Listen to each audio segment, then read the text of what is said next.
মিথ্যা মানহানিকর সংবাদ পরিবেশনের প্রতিবাদে আজকের এই সংবাদ সম্মেলনে উপস্থিত প্রিয় সাংবাদিক বন্ধুগণ, আসসালামু আলাইকুম। আপনারা বিভিন্ন প্রিন্ট ও ইলেকট্রনিক মিডিয়ার পক্ষ থেকে আমাদের আমন্ত্রণে সাড়া দিয়ে মূল্যবান সময় ব্যয় করে এখানে উপস্থিত হয়েছেন। হযরত বাদশা হকার্স মার্কেট সমবায় সমিতির পক্ষ থেকে আপনাদের সকলের প্রতি আন্তরিক শুভেচ্ছা, ধন্যবাদ ও কৃতজ্ঞতা প্রকাশ করছি।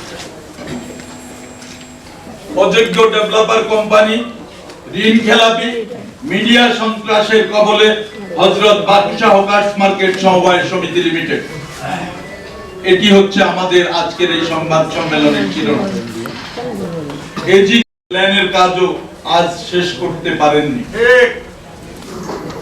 সমিতির পক্ষ থেকে 2015 সাল থেকে আজ পর্যন্ত একাধিকবার লিখিত এবং মৌখিকভাবে আবেদন জানানোর পরও কোম্পানির পক্ষ থেকে সঠিক কোনো পদক্ষেপের ব্যবস্থা তো গ্রহণ করেনি নাই, বরং বিভিন্ন সময় সমিতির পক্ষকে তুচ্ছ তাচ্ছিল্যের শিকার হতে হয়েছে। 2015 সালের শেষের দিকে ভবন নির্মাণের জন্য সকল অনুমোদন সমাপ্ত হয়েছে বলে তৎকালীন কমিটিকে দিয়ে মার্কেটের পেছনের অর্ধেক অংশ টিন শেডের দোকানঘর ভেঙে খালি করা হয়।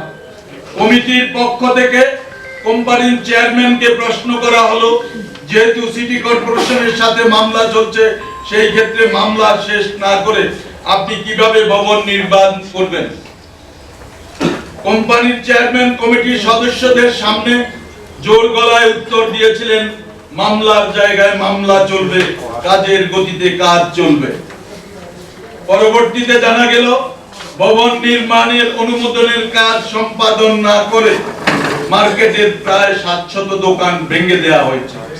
আপনারা মিডিয়া পার্সোনালিটি যারা আছেন, আপনারা আমাদের চেয়ে ভালো বলতে পারবেন তার সম্পর্কে।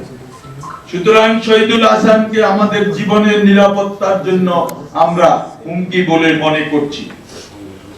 প্রিয় সাংবাদিক বন্ধুগণ, আমাদের এই বক্তব্য আপনাদের ইলেকট্রনিক ও প্রিন্ট মিডিয়ায় প্রকাশ করে হযরত বাদশা হকার্স মার্কেট সমবায় সমিতি লিমিটেডের 2200 সদস্যের দুর্দশা লাঘবে প্রকৃত সংবাদ দেশবাসীর সামনে উপস্থাপন করার বিনীত অনুরোধ জানাচ্ছি। হযরত বাদশা হকার্স মার্কেট সমবায় সমিতি লিমিটেডের ব্যবস্থাপনা কমিটির পক্ষ থেকে আপনাদের সকলের প্রতি আবারও আন্তরিক শুভেচ্ছা, ধন্যবাদ ও কৃতজ্ঞতা প্রকাশ করছি। হযরত বাদশা হকার্স মার্কেট সমবায় সমিতি লিমিটেডের সম্মানিত সাধারণ সম্পাদক জিয়া গিয়াসউদ্দিন মোহন, আমার ডানে উপবিষ্ট আছেন এই সমিতির সম্মানিত সহসভাপতি জনাব অধ্যাপক জসিমউদ্দিন। আমার ডানে উপস্থিত আছেন সমিতির যুগ্ম সম্পাদক জনাব সুলাইমান মেহেদী। সেক্রেটারি মহোদয়ের বাম পাশে উপবিষ্ট আছেন সমিতির দপ্তর সম্পাদক জনাব আব্দুল কাইয়ুম ভুঁইয়া। ওনার বাম পাশে উপস্থিত আছেন সমিতির পরিচালক ওয়াহিদুর রহমান চঞ্চল। তার বাম পাশে উপস্থিত আছেন সমিতির পরিচালক জনাব মাকসুদ আলম গাজী। সর্ববায়ে উপস্থিত আছেন সমিতির সম্মানিত কোষাধ্যক্ষ জনাব আব্দুল হাকিম। আমাদের লিখিত যে বক্তব্য সেটা পড়ে শুনিয়েছেন। আপনারা মূল কথা জানতে চেয়েছেন। এই লিখিত বক্তব্যের মধ্যে আসলে মূল কথাটা স্পষ্ট করা আছে, তবু আরো ভালোভাবে যেহেতু শুনতে চাইছেন, আমরা হযরত বাদশা হকার্স মার্কেট সমবায় সমিতি, এটা সরকারি খাস জমির উপর অবস্থান করছিল। আমরা সরকার থেকে অনুমোদন লাভ করে 2002 সালে সরকারকে সমুদয় অর্থ বাংলাদেশ ব্যাংকে চালানের মাধ্যমে জমা দিই।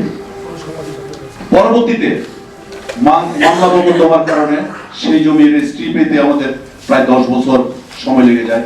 2011 সালে আমরা এই জমি রেজিস্ট্রি করি সমিতির নামে। তারপর থেকে শুরু হয় কাউকে দিয়ে উন্নয়ন করার জন্য অনেকের সাথে আলাপ আলোচনা হয়। শেষ পর্যন্ত 13 সালে এই জনাব শহীদুল হাসান সাহেব এজে গ্রিন প্রপার্টিজ আমি এখানে চরম সাক্ষী হিসেবে যেটা বলবো, ওনার সাথে প্রথম দিনের প্রথম আলাপ আমার, উনি যে নিউজ করেছে সেই নিউজে 3 জনকে দালাল বলা হয়েছে। একজন দালাল হইল নূর নবী, আমাদের সমিতির সদস্য। সে আমাকে এই শহীদুল হাসান সাহেবের কাছে নিয়ে যান।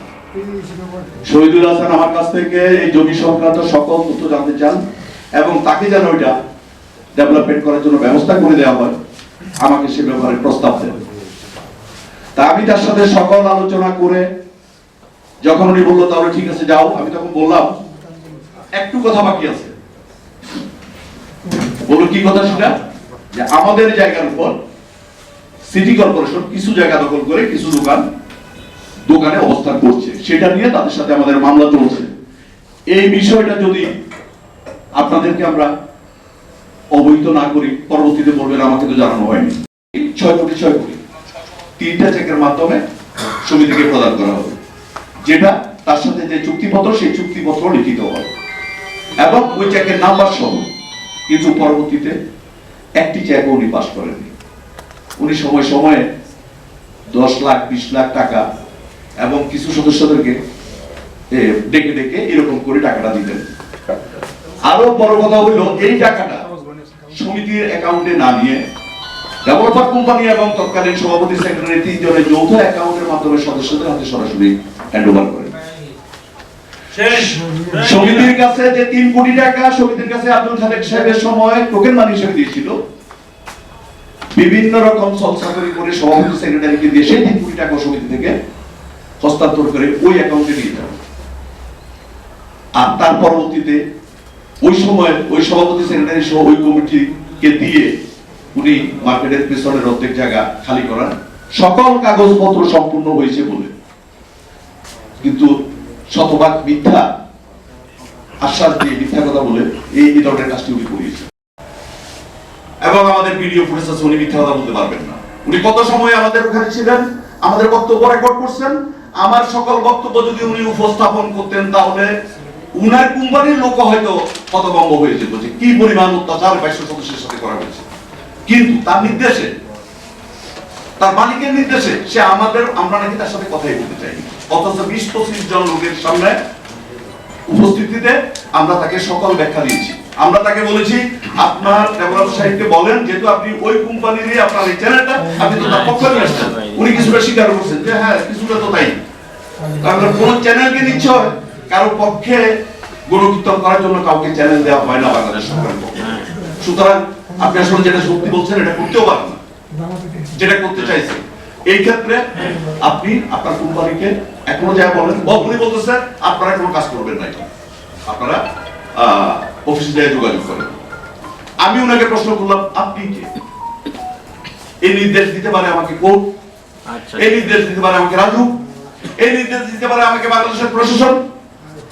আপনি একজন মিডিয়া হিসেবে আপনি ওই যে কোম্পানি আমার সাথে সমস্যা তার পক্ষ নিয়ে আপনি বলছেন কাজ বন্ধ করতে।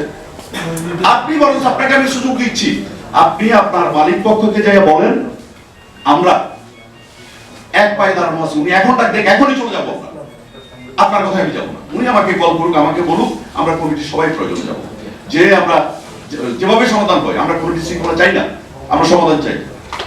কিন্তু এই টোটাল জিনিসটাকে সে রেকর্ড করছে আমার সামনে ইয়ে রেখে, ক্যামেরা রেখে। সে পরবর্তীতে ব্যাখ্যা দিচ্ছে মার্কেটের নাকি কোনো বাস্তবতা হইল, মার্কেটের প্রায় কয়েক হাজার লোক বাস করে আমাদের মার্কেটে, সেখানে সে কারোর কাছ থেকে সাক্ষ্য নিতে পারেনি। সে এটা রিপোর্ট করছে আমাদের ভয়ে নাকি কেউ সাক্ষ্য দেয়। এখনো উপস্থিত অনেক দোকানদার আছে। আমি আপনাদের কাছে আরো প্রমাণের জন্য এখানে জালদানি যদি হয়, এগুলো হয়তো আমার পক্ষে আমি মিথ্যা বলতে পারি। আমি আপনাদের কাছে অনুরোধ করবো, দয়া করে আমার মার্কেটে উপস্থিত মানুষগুলোকে সারাক্ষণ আমি শিখে রাখতে পারবো না। আপনারা একান্তে যে যদি সত্যতা প্রমাণ করতে চান, আপনারা মার্কেটে যাবেন, একজন করে যদি জিজ্ঞেস করবেন আসলে কি এখানে কি বর্তমান কমিটি কারোর উপর কোনো জোর জুলুম করে কিনা। সর্বশেষ আমি শুধু বলবো, আমার এই ডেভেলপমেন্ট সংক্রান্ত জায়গায় ডেভেলপার সাহেব যে কাজগুলো করছেন, এটা নিতান্ত 2200 অসহায় পরিবারের সাথে রীতিমতো তাদেরকে পথে বসায় দেওয়ার মতো জুলুমের কাজ করছেন। আপনাদের সহযোগিতায়, আপনাদের প্রচারের মাধ্যমে সংশ্লিষ্ট সবাইকে এই বিষয়গুলো জানাবেন। সর্বশেষ আমাকে নিয়ে আমি এটা একটু সিরিয়াস এখানে সেক্রেটারি হিসেবে, তখন আমাকে বলা হয় যে আওয়ামী লীগকে হারাইয়া আমি ওখানে সেক্রেটারি হয়েছি, সে আওয়ামী লীগের পক্ষ থেকে তারা মার্কেটে হাইটা জামাত বিএনপি এখন মার্কেট দখল করছে, আমি বিএনপি জামাত বিএনপি। তো তখন আমাকে যখন বলা হতো আমি যখন বলতাম আমি আসলে বিএনপি করি না, বরং সত্যিটা হলো আমি বিএনপি সমর্থন করি, সরাসরি রাজনীতি যেটা এটা করি না। তারা মনে করতো আমি বোধহয় ভয়ে স্বীকার করি না আওয়ামী লীগের সময়। আর এখন বিএনপির সময় না, 5ই আগস্টের পর থেকে যখন আওয়ামী লীগ নাই, তখন আমাকে ওই গোষ্ঠীগুলো বানানোর চেষ্টা করছে, এই তো আওয়ামী লীগের, এই তো আওয়ামী লীগের সাথে যোগ সাদৃশ্য করে চলার চেষ্টা করছে, এই কিসের বিএনপি। আমি তখন আবার জোর গলায় এখন আপনাদের সামনে যেরকম বলছি, আমি বলছি যে না আমি বিএনপি এখনো বলছি। আমার একজন সাধারণ মানুষ হিসাবে, এই দেশের একজন নাগরিক হিসাবে আমার এতটুকু অধিকার আছে সমর্থন করার একটা দল, আমি ওই দলটাকে সমর্থন করি, এতটুকু ছাড়া আর কোনো কিছু না। এবং সে মামলা শেখ হাসিনার প্রধান আসামি ওবায়দুল কাদের সাহেব, আমি 124 নাম্বার তালিকায় আছি। তো কোন থানায়? মোহাম্মদপুর থানায়। আমি মোহাম্মদপুর থানায় খোঁজ নিয়ে এলাম এবং মোহাম্মদপুর থানার এএসআই সাহেব সার্চ দিয়ে দেখলেন বাংলাদেশের কোন থানায় আমার নামে কোনো মামলা নেই। পরে শুনলাম আদালত থানায় রেখে আছে, আমি খোঁজ নিতে পারিনি, আদালত থানায় খোঁজ নেওয়া হলো, আদালত থানা থেকেও রেজাল্ট একটাই, কোথাও কোনো মামলা নেই। কোর্টের মাধ্যমে খোঁজ নেওয়ার চেষ্টা করলাম, ওখানেও পেলাম না। কিন্তু একটা মিডিয়া কি, একজন ব্যক্তি আপনার সম্বন্ধে আমার সম্বন্ধে যা ইচ্ছা তাই বলে দিতে পারে, কিন্তু একটা মিডিয়া কি পারে এটা? একটা মিডিয়া কি একজনের নামে অথেন্টিক কোনো কিছু ছাড়া এভাবে দিতে পারে? হ্যাঁ, যদি আমার অজানা সত্ত্বেও যদি দেখা থাকে, আমি চ্যালেঞ্জ করছি, উনি আমাকে সে তথ্য দিতে হবে, সেটার বিচার হোক। এবং আমাকে আওয়ামী লীগ বানানো হইলে আমি প্রয়োজনে স্বেচ্ছায় যাইয়া সেখানে অ্যারেস্ট করব, যে আমাকে আওয়ামী লীগ প্রমাণ করে। আমার মার্কেটে নিয়ে যেরকম আমার ইউনিয়ন, আমার গ্রাম, আমার ফেনী, আমার জন্ম ফেনী একাশনে, আমার জন্ম খালেদা জিয়া আসনটাতেই, সেখানে ইউনিয়ন থেকে শুরু করে প্রত্যেকটা জায়গায় যদি খোঁজ নেওয়া হয়, যাদের কাছে অন্তত এতটুকু সবাই এক বাক্যে বলবে, 2018 সালে যে মজনু এখন ইলেকশন করছেন, মজনু সাহেব আমাদের খালেদা জিয়ার পরিবর্তে, উনি 18 সালে ইলেকশন করছিলেন। বিএনপির সকল নেতা কর্মী, সভাপতি, সেক্রেটারি যখন পালিয়ে গেছিলেন, আমরা কিছুজন ভোটের সময়, আমার ভোটাধিকার ওখানে, আমরা কিছুজন ভোটের সময় অন্তত এলাকায় যাই, তাহলে আমাদের সাথে কিছু লোক না। কেন আমি ভোটের সময় যাচ্ছি? সে কারণে 30 তারিখ ভোট হয়েছিল, 28 তারিখ আমার বাড়ি বানা হয়েছিল, যেটা প্রত্যেকটা ফেরি বাসা 3 কোটি টাকা দিয়ে সব না, 50 কোটি টাকা সেলিং মানি, 3 কোটি টাকা টোকেন মানি দিয়ে। পরবর্তীতে যে টাকাটা উনি দিয়েছেন সেটা সমিতিকে দেন নাই, সমিতির সদস্যদেরকে উনি সহ 3 জনের যৌথ অ্যাকাউন্ট করে 1,13,500 করে সদস্যদেরকে দিয়েছে, এবং সেই ক্ষেত্রে 2200 সদস্যকে দেওয়ার পরে পেছনের অংশ খালি করা হবে, অথচ 2200 সদস্যকে না দিয়ে প্রায় 200 সদস্য এখনো পর্যন্ত টাকাই পায়নি, ওই টাকা পায়নি, অথচ এই জায়গাটা যে এখানেও উনি করছেন। এখন এই টাকাটা